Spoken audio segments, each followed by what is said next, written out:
Hola queridos hermanos, Dios les bendiga. Vamos a continuar con esta serie de sermones de los últimos días o las últimas semanas de Jesús sobre la tierra. Hoy vamos a estar viendo el tema de la entrada triunfal de Jesús a Jerusalén. Es Domingo de Ramos, como muchos lo conocen, o un domingo antes de la crucifixión de Cristo.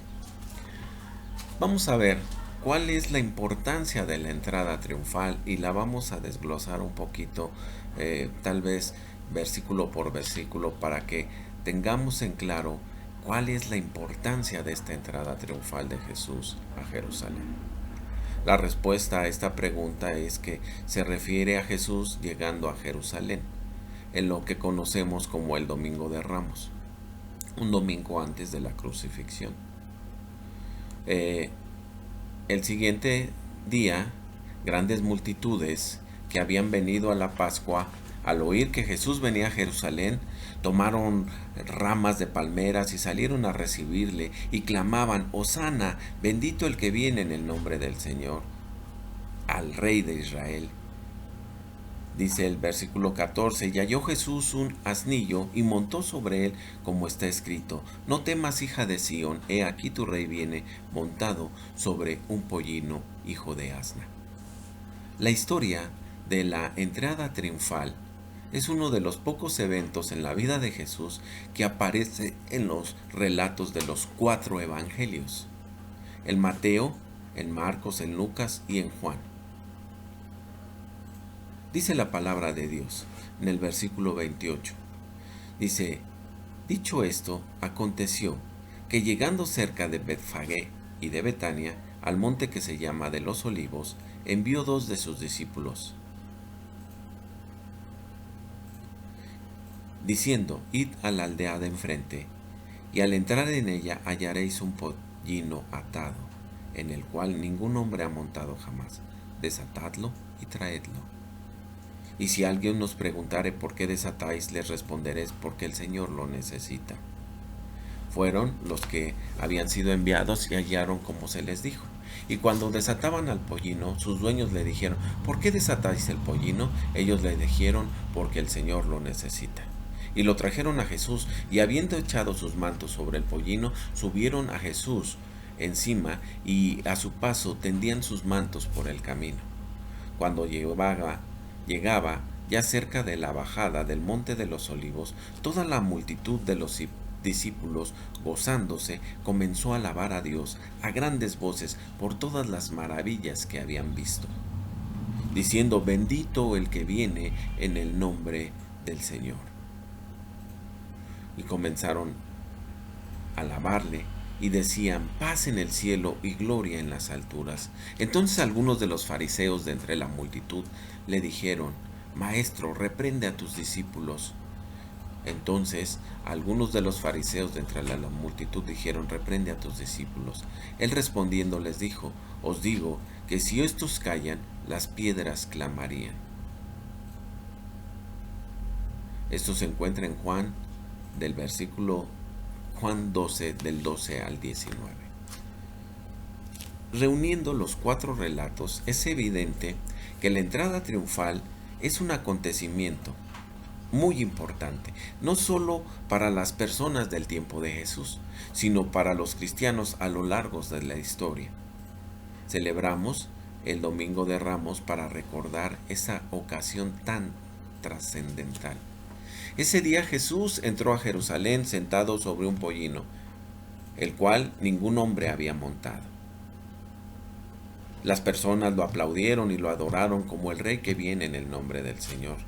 El propósito de Jesús al desplazarse hacia Jerusalén era hacer pública su declaración de ser el Mesías y el Rey de Israel.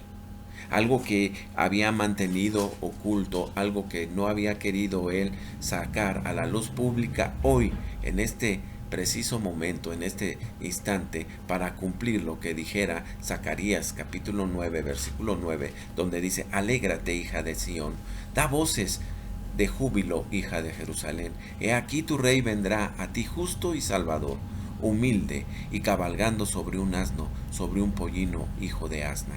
Jesús iba en un asno hacia la ciudad capital, como un rey victorioso, y es aclamado por el pueblo como era la costumbre. Desafortunadamente, la alabanza que el pueblo derramó sobre Jesús no fue porque le reconocieran como el salvador de sus pecados. Ellos le dieron la bienvenida como el resultado de su deseo de tener un libertador mesiánico, alguien que los llevara a una rebelión en contra de Roma. Hubo muchos que, a pesar de no creer en Cristo como el Salvador, no obstante pensaron que Jesús quizás podría ser un libertador temporal para ellos. Estos son los que le aplaudieron como rey con sus muchas hosanas, reconociéndolo como el Hijo de David, que venía en el nombre del Señor. Pero cuando Jesús no cumplió con sus expectativas, cuando Él se negó a librarlos en una rebelión masiva contra los ocupantes romanos, la muchedumbre rápidamente se puso en contra de Él. En solo unos pocos días las hosanas cambiaron en gritos de crucifícale, como dice Lucas 23, del 20 y el 21. La historia de la entrada triunfal está llena de contrastes, y esos contrastes tienen implicaciones para los creyentes. Es la historia del rey que vino como un siervo humilde en un asna, no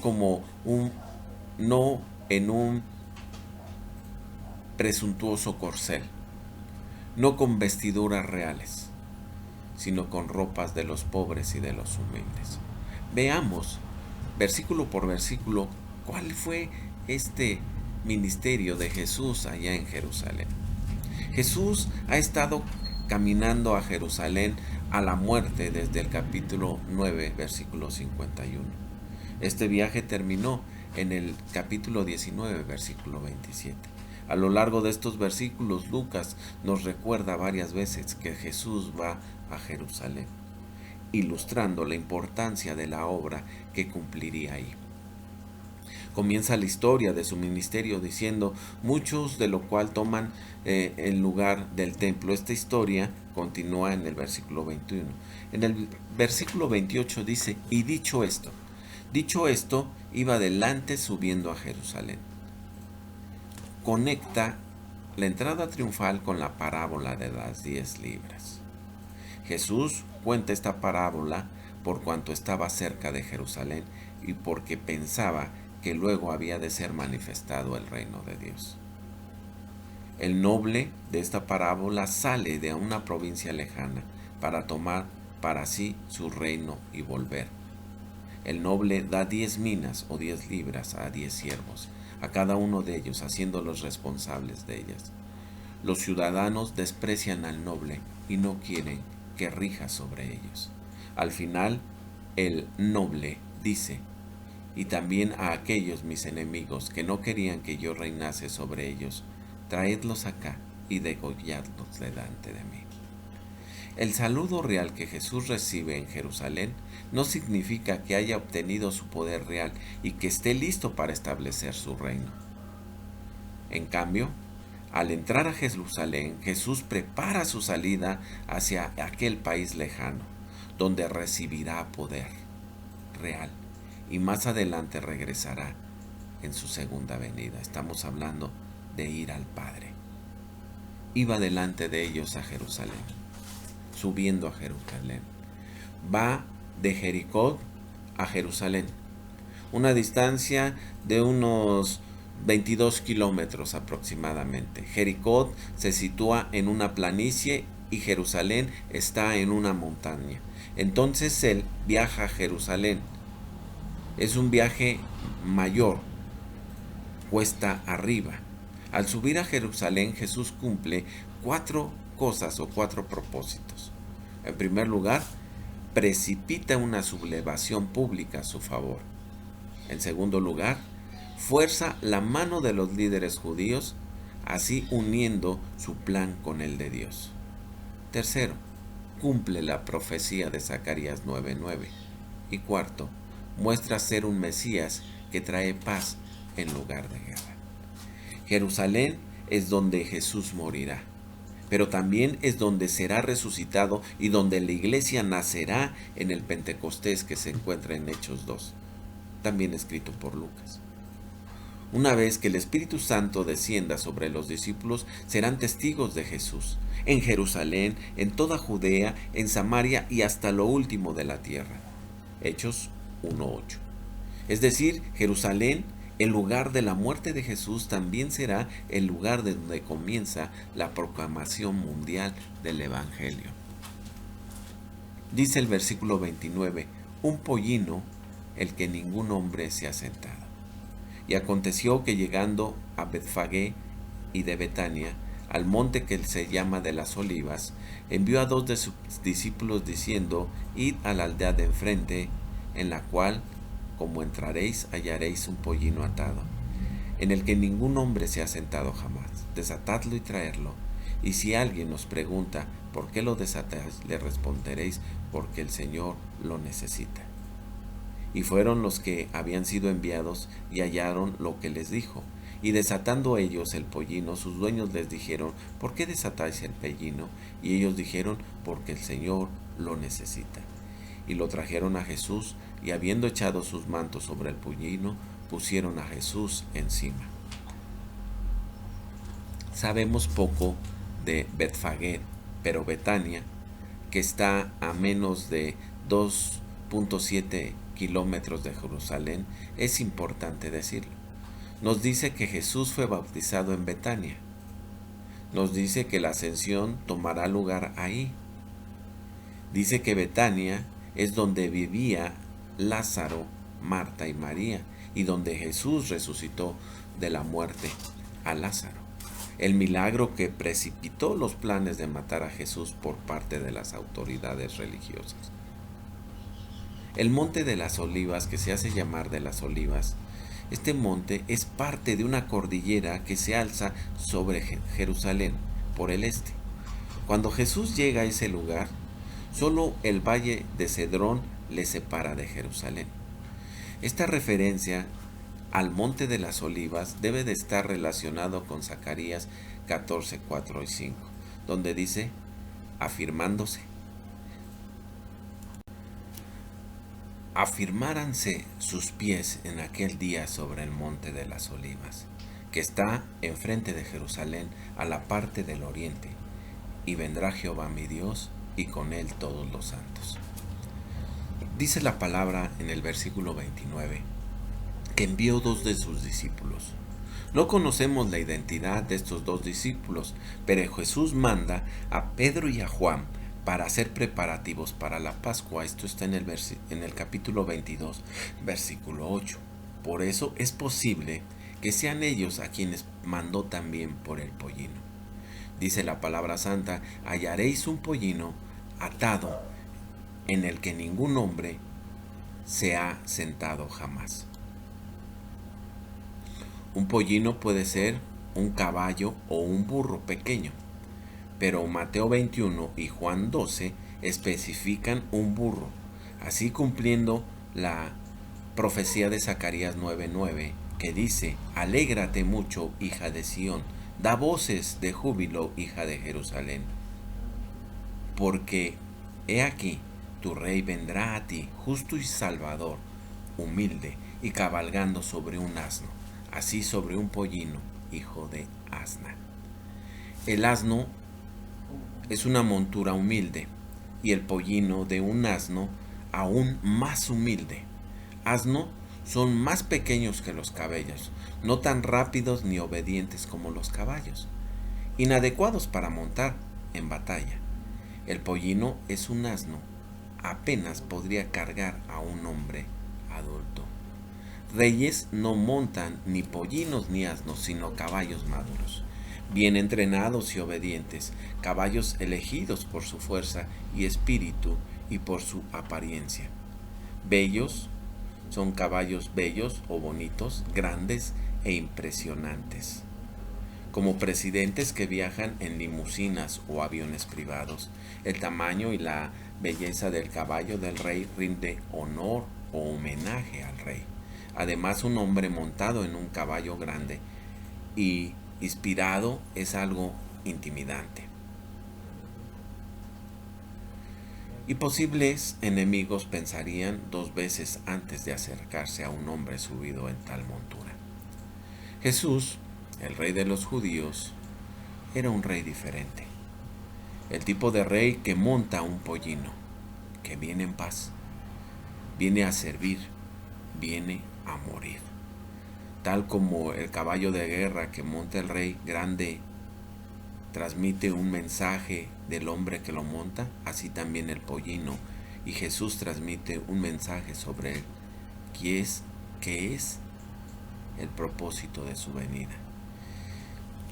Dice la palabra en el versículo 31, y si alguno os preguntare por qué desatáis, le responderéis así, porque el Señor lo necesita. Esto puede indicar que los dueños del pollino son discípulos de Jesús, pero también podría indicar una preparación supernatural sobre su entrada triunfal a Jesús. Cuando los 2 discípulos van por el pollino, los dueños preguntan, ¿por qué lo desatáis? Versículo 33. Los discípulos responden, como Jesús les había dicho, porque Él lo necesita. Demuestra el eminente dominio de Dios, su derecho a todo lo que somos y lo que tenemos. Más discusión de esto no es necesario. Los dueños del pollino permiten que lo lleven los discípulos, mostrando la fuerza que tiene la autoridad de Jesús. Eruditos especulan si Jesús coordinó con los dueños por adelantado, y es posible que lo hiciera. No obstante, insistir que lo hizo sería pasar por alto lo más importante que se transmite aquí. Esta lección no se trata de la previa coordinación de Jesús, sino de su autoridad. Dice el versículo 35, y habiendo echado sus vestidos sobre el pollino, pusieron a Jesús encima. Un rey monta un gran caballo y también se sienta de lado sobre una montura impresionante. Jesús, el rey humilde, se sienta de lado en una montura rápidamente improvisada por las capas de sus discípulos. Y yendo, él tendían sus capas en el camino, y como llegasen ya cerca de la bajada del monte de las olivas, toda la multitud de los discípulos, gozándose, comenzaron a alabar a Dios a gran voz, por todas las maravillas que habían visto, diciendo, bendito el Rey que viene en el nombre del Señor, paz en el cielo y gloria en lo altísimo. El relato de Lucas no menciona hosanas ni ramas cortadas de los árboles, sino esos son símbolos que pertenecían normalmente en demostraciones nacionalistas y en desfiles. Y quizás Lucas no quiere que este evento sea acompañado por tal implicación. A Jesús se le llama Rey, pero Lucas rápidamente deja claro que ese título no tiene nada que ver con algo político o militar. La entrada es real, sin ser revolucionaria o amenazadora. Toda la multitud de los discípulos, gozándose, comenzaron a alabar a Dios a gran voz. Mateo dice que la multitud es la que gritaba hosanas, y Marcos implica lo mismo. Juan también dice que es la multitud. Lucas, sin embargo, dice que son los discípulos los que alababan, y no la gente de Jerusalén. Esta distinción anticipa la hostil recepción de los fariseos, en el versículo 39. Y quizás también clarifica por qué esta multitud que le da la bienvenida, una bienvenida tan alegre, pronto estará aclamando por su sangre. Por todas las maravillas que habían visto, dice el versículo 37. Anote la abundancia de milagros de Jesús, que Lucas, el médico, incluye. La mayor parte son curaciones y exorcismos. La alabanza de esta multitud de discípulos recuerda a la alabanza de los ángeles y pastores presentes en el nacimiento de Jesús. Bendito el Rey que viene en el nombre del Señor. El Salmo 118, 26 dice, bendito el que viene en el nombre de Jehová. Pero Lucas cambia el a Rey. Gente utiliza el Salmo 118 para dar la bienvenida a peregrinos en grandes fiestas a la ciudad sagrada. Pero Jesús es más que un peregrino. Jesús es un rey. Pronto aparecerá la cuestión de la realeza de Jesús y se acercará a la crucifixión. Paz en el cielo. Esta declaración es extraña en un momento cuando en la tierra paz sería totalmente incomprensible. Lucas puede haber cambiado la palabra del capítulo 2, versículo 14 a paz en el cielo, por la paz que Jesús quería traer. No encuentra lugar en Jerusalén. Solo al regresar el Hijo del Hombre volverá finalmente la paz a Jerusalén. Del versículo 39 y el 40 dice: si estos callaren. Entonces algunos de los fariseos de la compañía le dijeron: Maestro, reprende a tus discípulos. Y él respondió y les dijo: os digo que si estos callaren, las piedras clamarían. Así empieza la oposición final y fatal de algunos fariseos.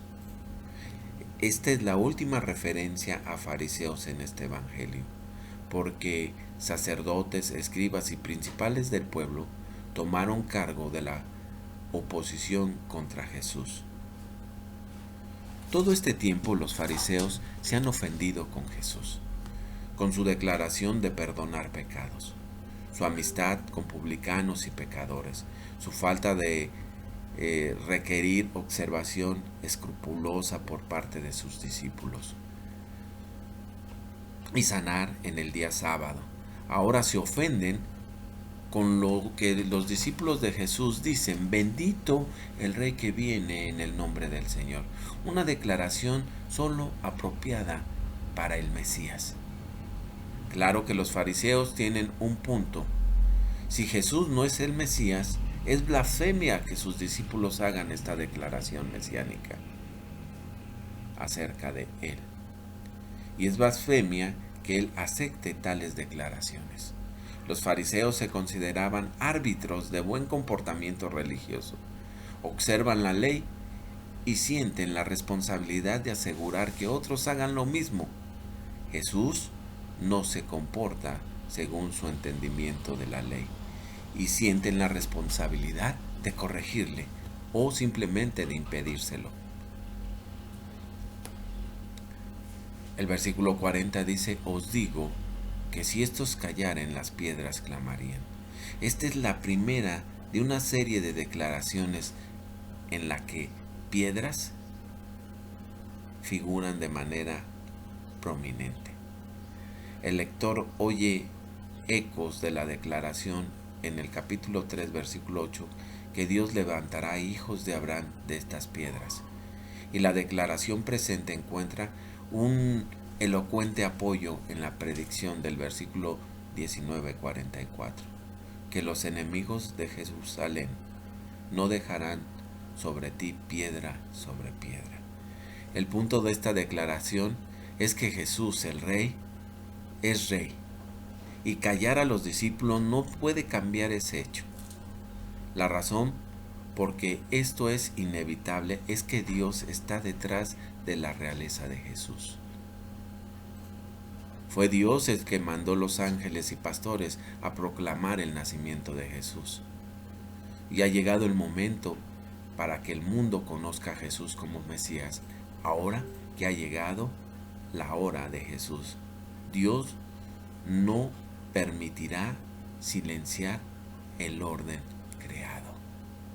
Esa es la importancia de la entrada de Jesús a Jerusalén.